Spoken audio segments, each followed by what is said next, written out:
ভাই অন্য সময়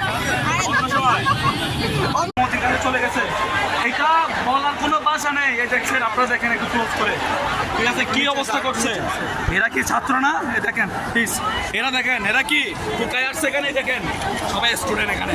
এই স্বৈরাচারী হাসিনা, ওবায়দুল কাদের, পলকের বাচ্চারা মানুষকে, নিরীহ মানুষকে গুলির উপর চালাইছে। বস্ত্রহীন দেখেন কি অবস্থা। আমি আশা করব আগামীতে যারা সরকার আসুন না কেন, যারা ইঞ্জিন হয়েছে তাদেরকে অবশ্যই নিয়মের ভিত্তিতে আসা